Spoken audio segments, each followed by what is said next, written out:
For over a decade, J. Cole has sold the world a very specific image: hip-hop's moral compass, the conscious king who went platinum with no features, preached about mental health, protected the youth, and never once had his name anywhere near a scandal. But now the very artist who painted the iconic Co-D cover is claiming that Cole and his security cornered him in a studio and pressured him to draw something that no one should ever have to put on paper.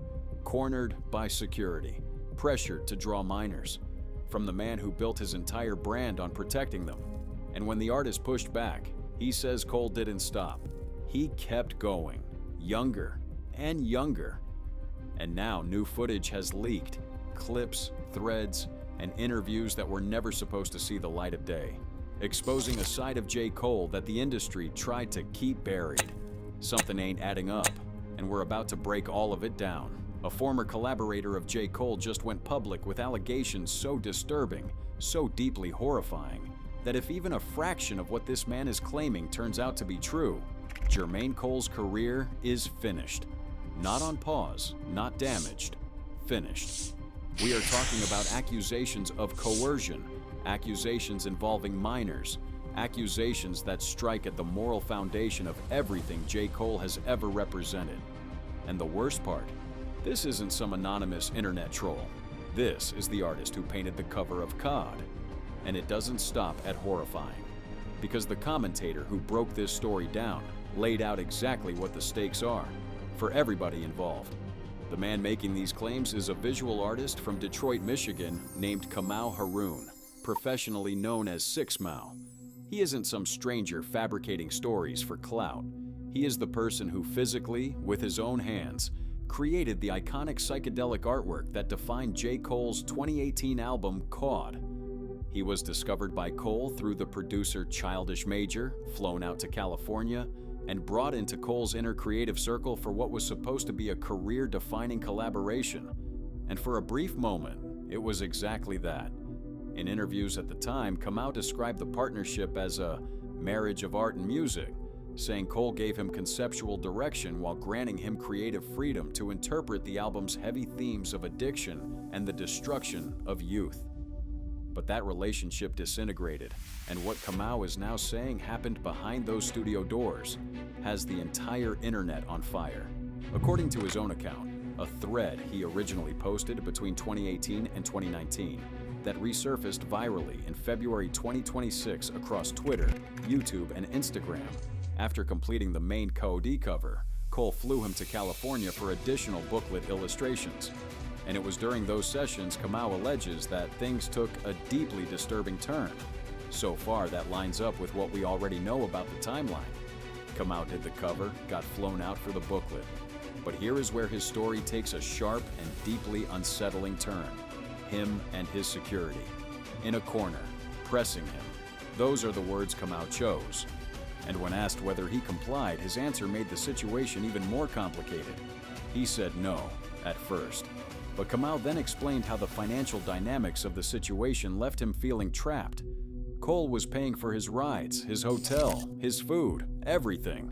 If he fell out of Cole's good graces, he'd be stranded in California with nothing. So what happened next? Kamau says he compromised with what he described as evil. He admits he drew them.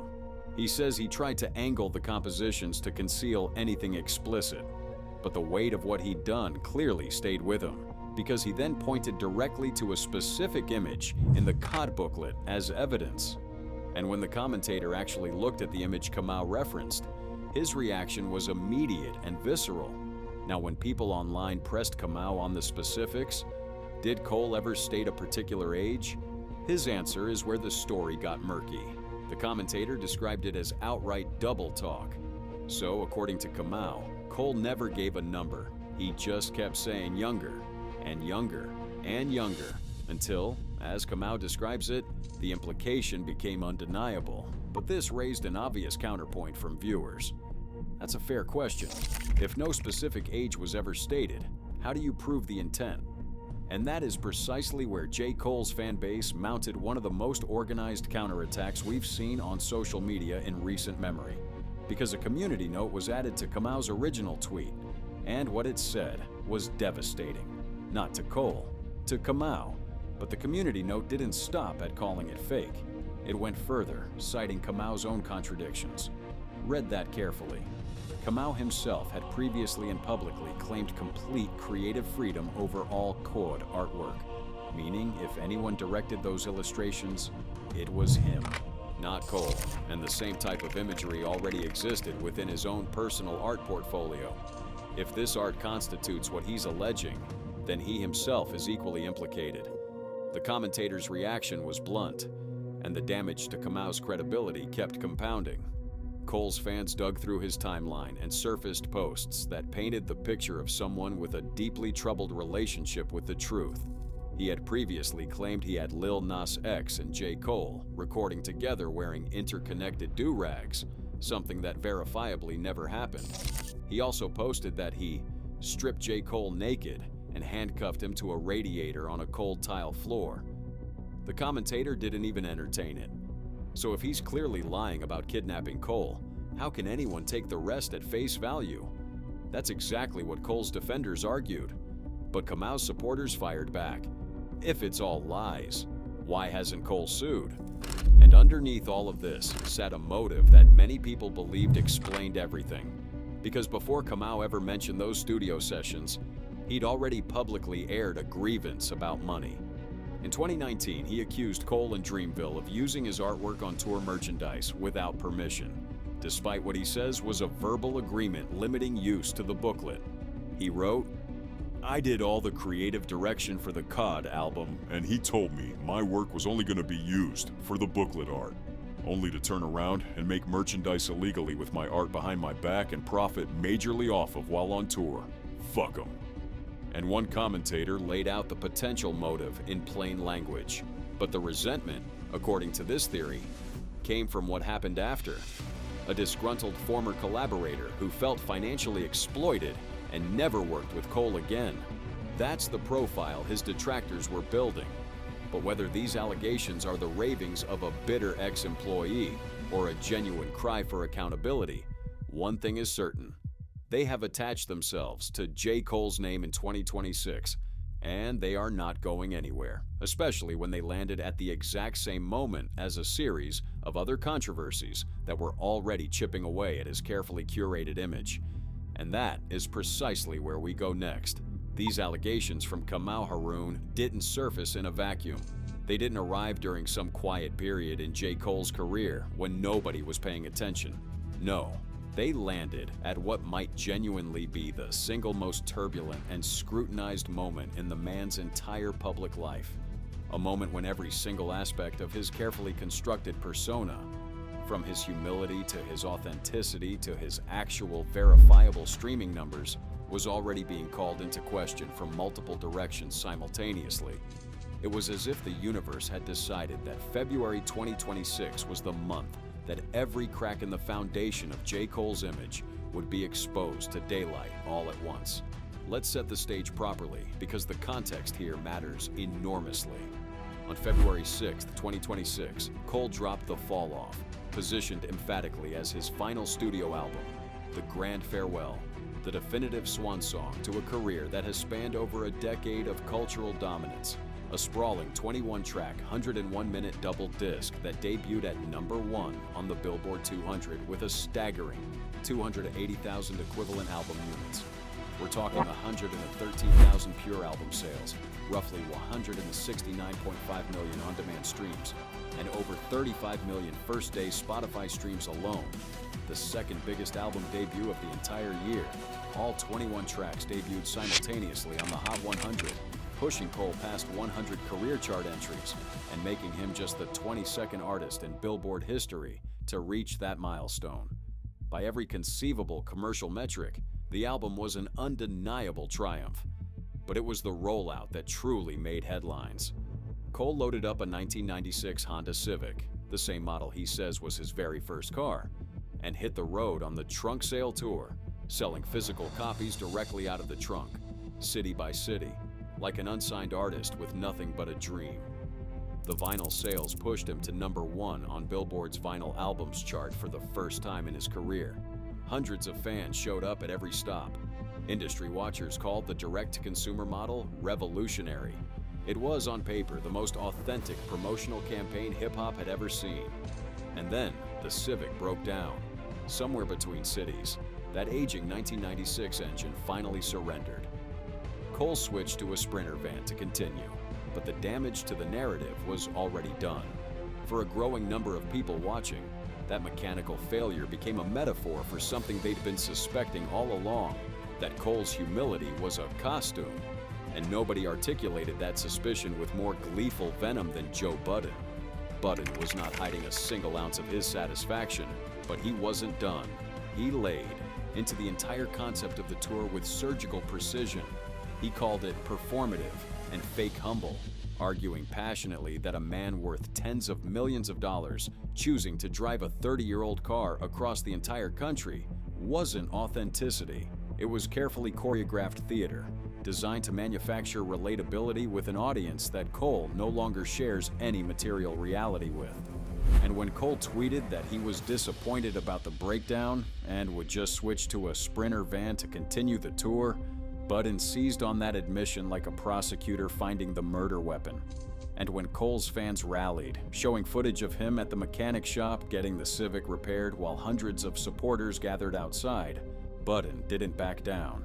He leaned in harder, questioning why nobody around Cole was willing to tell him the obvious truth. The critical reception of the album itself only poured additional gasoline on what was already a raging fire. The Guardian gave The Fall Off 2 out of 5 stars, calling it self-obsessed and criticizing its excessive length. Pitchfork scored it a 5.3 out of 10, labeling it insular and long-winded, noting flat production and too much singing. Fans argued it was people versus press, but negative headlines landing simultaneously with the Budden backlash and the comma allegations created a perfect storm. And then came the streaming accusations, a controversy that, in many ways, was more damaging than any of the others because it attacked the very thing Cole had spent years positioning himself as, the honest one. In early 2026, a lawsuit emerged against Even.biz, a digital music platform that hosted The Fall Off, naming Cole, 21 Savage, Brent Faiyaz, and others as defendants. The core accusation was devastating in its simplicity, that the platform used bots to artificially inflate streams and fabricate sales numbers, juicing the very figures that powered those impressive Billboard debuts. Viral threads on X, Instagram, and TikTok cited what they described as public documents, showing code directing automated bot traffic to thefalloff.com. The irony was suffocating, because this is the same J. Cole who on 24 Hours Savage's 2018 track A Lot rapped, question, how many faking they streams? A lot. Getting they plays from machines? A lot.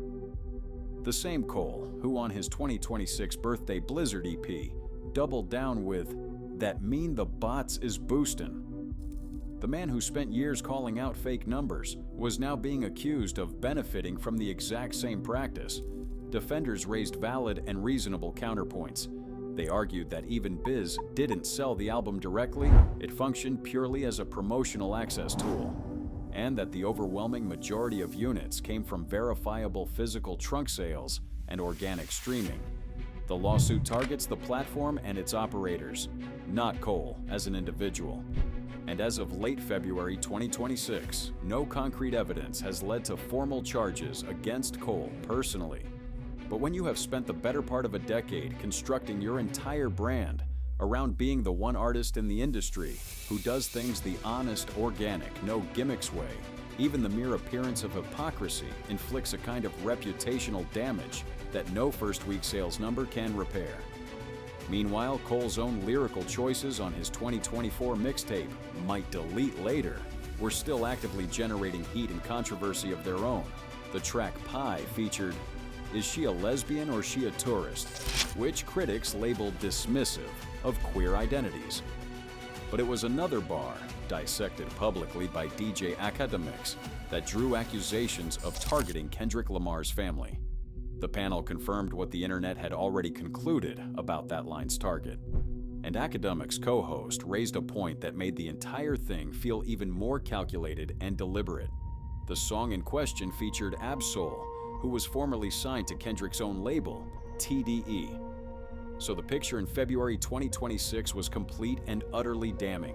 Disturbing allegations from a former visual artist, a nationwide tour being branded as performative theater, an active streaming fraud lawsuit, transphobic lyric accusations, and hostile critical reviews from major publications, all converging on one man at the exact same time. For any other artist, even one of these would constitute a full-blown career crisis. For J. Cole, they were all landing simultaneously. But the story still wasn't finished, because one more voice was about to emerge from the deepest recesses of Cole's past, someone from the very beginning of his journey. And his testimony would cut deeper than all the rest combined. Everything we have laid out so far, the Kamau Harun allegations, the fake humble backlash, the streaming lawsuit, the controversial lyrics, all of it paints a portrait of a man whose public image is fracturing in real time. But what completes this picture, what delivers the mossy, top personal blow, is the testimony of someone who was there before any of it, before the Grammys, before 2014 Forest Hills Drive, before the Roc Nation deal. His name is 910 Space, and his story is the one that hurts the most.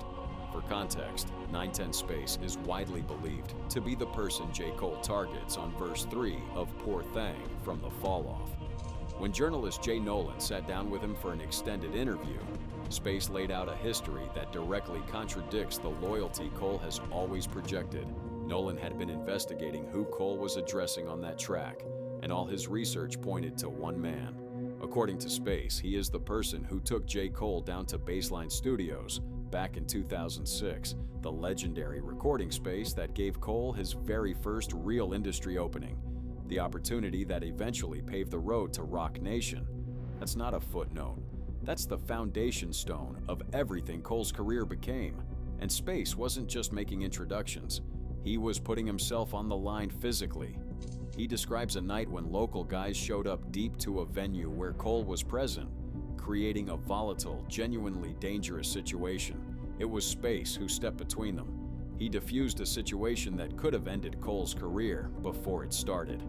Not out of obligation, not for money, but because he believed in the kid's talent and wanted to see someone from Fayetteville make it. Cole recognized it at the time.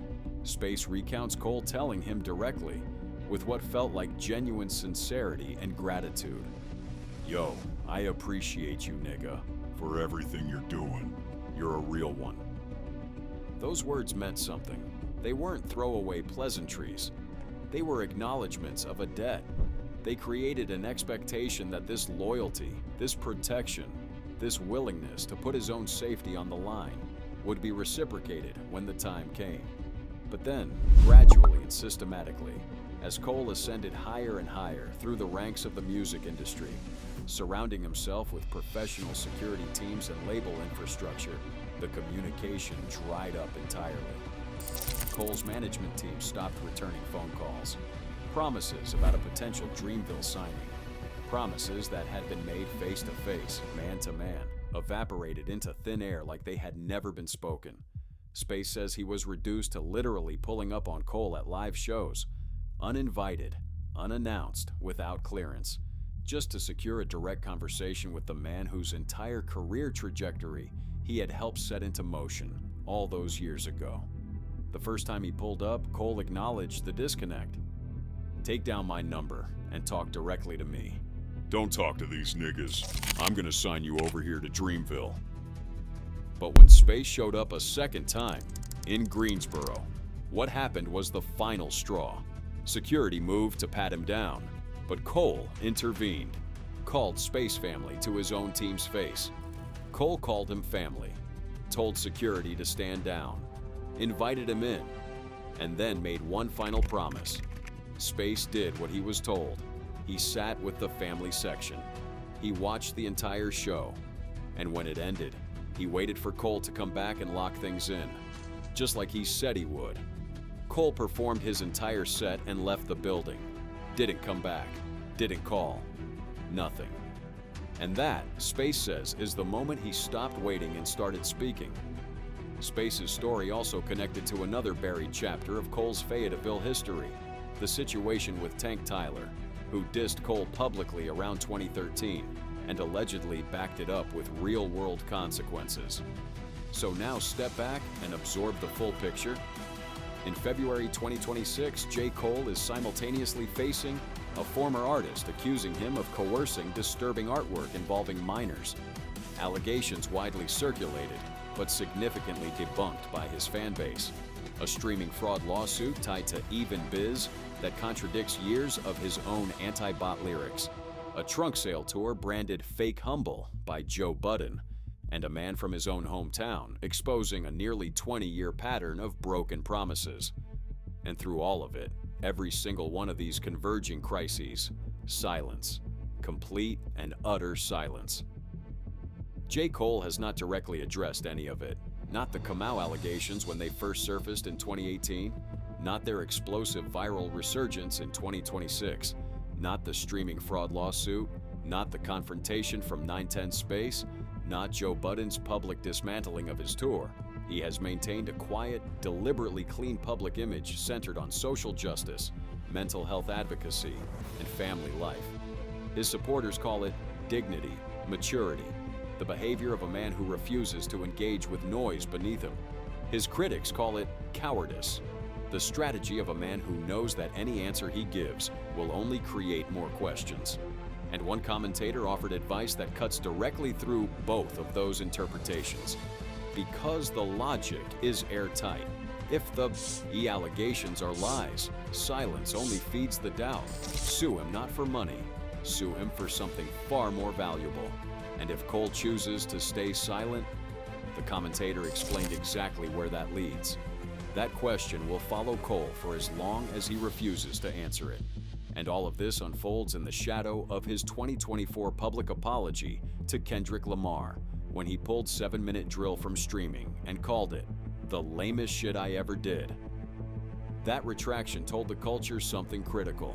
J. Cole can be pushed, and now in 2026, everybody is pushing. If The Fall Off is truly his final album, and he has said emphatically that it is, then this is the legacy being written in real time. Not just 21 tracks of introspective hip-hop, not just 280,000 first-week units on trajectory toward platinum, but the unanswered questions that hang over every stream, the broken promises from the people who knew him first, the deafening, defining silence from a man who once told us he had all the answers,